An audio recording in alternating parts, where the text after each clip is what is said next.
So don't be afraid to make those mistakes. That's one of those times where you need to buckle down. And that's just one practical example from my life.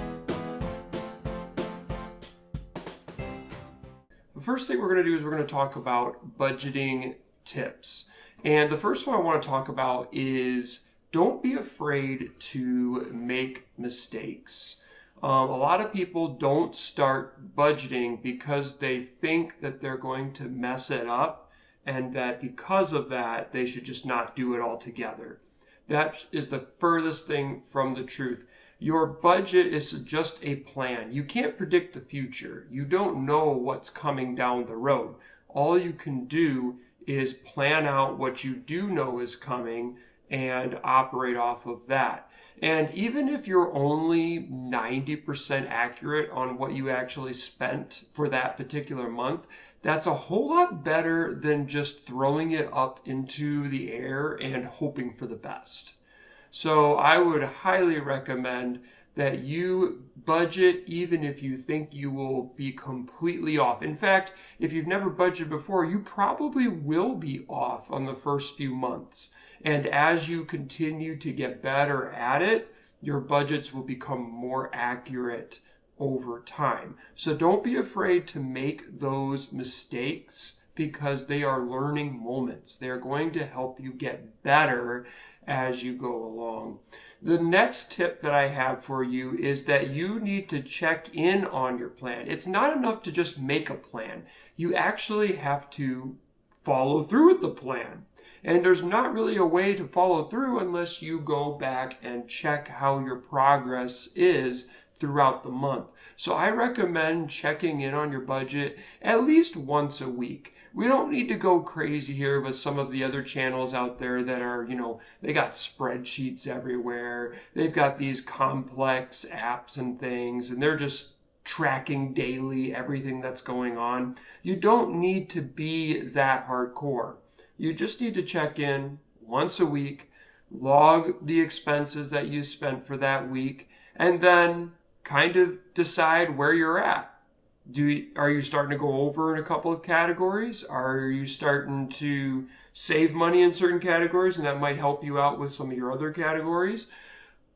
You're not going to know unless you actually check in.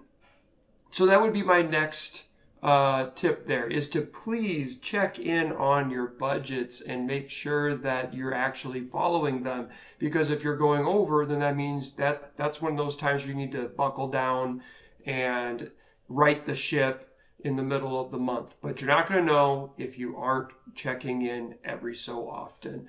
For my next tip, I would say that you need to be reasonable with your budget.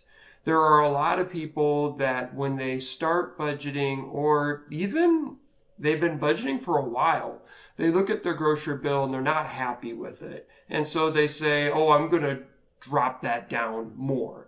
I'm spending $500, $600 a month on groceries. I want to squeeze that down to $300 or something like that.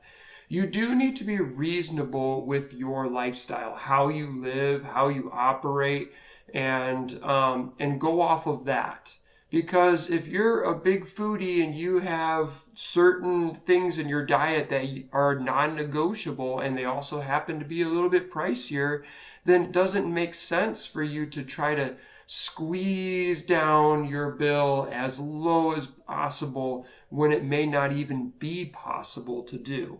So keep that in mind. There's only so much juice you can squeeze out, and at that point you can't go any lower. So keep that in mind when you're looking at your different things. For my wife and I, when we do this, it's not really the grocery bill that's a problem for us, it's our restaurant bill.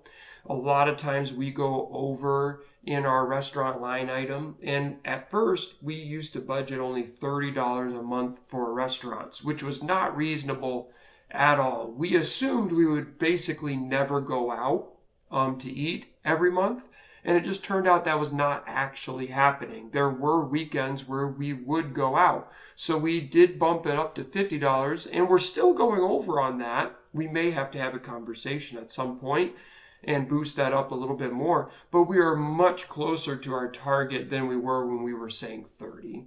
And that's just one practical example from my life. There are other situations too where we have to look at the budget and say, you know what, that is just way too low. Diapers and wipes was another one. We were extremely aggressive on that. And the reality is we just couldn't squeeze any more juice out of it. It was what it was, and there wasn't really anything we can do about it. And you're going to have to come to that conclusion yourself as well. There are going to be certain line items that you just can't get them down anymore, and you need to be okay with that. So again, be reasonable with your line items that you're putting into your budget. The last one has to do with line items, and that is you need to be avoiding making your line items too complex or too vague. So a lot of times when people make a budget, they will either want to budget out every little nook and cranny of every single thing they spend. And when you do that, it can feel overwhelming and it can make you want to quit, because then you feel all this paralysis of, oh, I can't buy that because what is my napkin budget? You know, you start going through and thinking of all these different line items that you have and whether or not you're over or under on them. You don't want too many line items. It needs to be something that is balanced, which then leads me to the other end of it. Where some people will take that advice and say, okay, don't make it too complex. And then they make it way too vague. You don't want that either. So let me give an example of that. A lot of people combine their grocery bill and their shopping bill together.